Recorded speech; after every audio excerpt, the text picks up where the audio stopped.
দেশের ফুটবল ইতিহাসে প্রথমবারের মতো এএফসি নারী এশিয়ান কাপের মূল পর্বে জায়গা করে নিয়েছে নারী ফুটবলাররা। ঐতিহাসিক এই অর্জন শেষে দেশের ইতিহাসে প্রথমবারের মতো রাত ৩টায় সংবর্ধনা পেলেন এশিয়া জয়ী নারী ফুটবলাররা। কিন্তু মঞ্চে উঠে কেবল খেলোয়াড়দের প্রশংসা বাক্যেই ভাসালেন বাফুফের সভাপতি তাবিথ আউয়াল। প্রত্যাশিত কোনো অর্থ পুরস্কারের ঘোষণা পেলেন না বাঘিনীরা।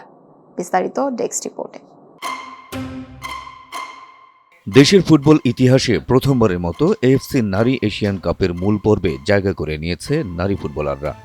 ঐতিহাসিক এই অর্জন শেষে রোববার রাত ১:৩০টায় হজরত শাহজালাল আন্তর্জাতিক বিমানবন্দরে নামেন তারা। তারপর সেখান থেকেই তাদের নিয়ে যাওয়া হয় হাতিরঝিলের এমফি থিয়েটারে, যেখানে তাদেরকে সংবর্ধনা দিতে প্রস্তুত ছিল আলোকোজ্জ্বল মঞ্চ। উপস্থিত ছিলেন হাজার খানেক দর্শকও। দেশের ইতিহাসে প্রথমবারের মতো রাত ৩টায় সংবর্ধনা পেলেন এশিয়াজয়ী নারী ফুটবলাররা।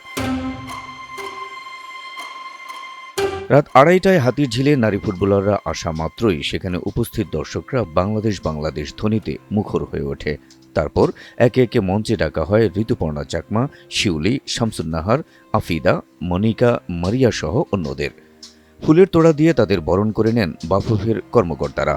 মেয়েদের ছবি দিয়ে বানানো বড় বড় বিলবোর্ড, ব্যানারে সাজানো পুরো অনুষ্ঠান স্থলকে যতটুকু সম্ভব বর্ণিল করার চেষ্টা করেছে ইভেন্ট ম্যানেজমেন্ট।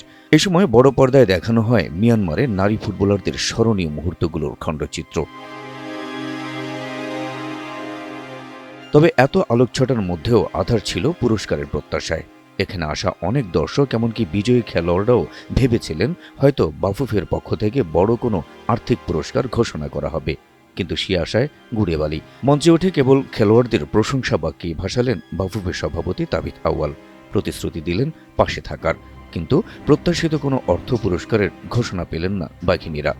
গত বছর সাফ জয়ের পর মেয়েদের ১.৫ কোটি টাকা বোনাস দেওয়ার ঘোষণা দিয়েছিল বাফুফে। সেটি এখনও হাতে ওঠেনি নারী ফুটবলারদের। এবার এত বড় অর্জনের পরও কোনো অর্থ পুরস্কার ঘোষণা না করায় হতাশ হয়েছেন অনেকেই।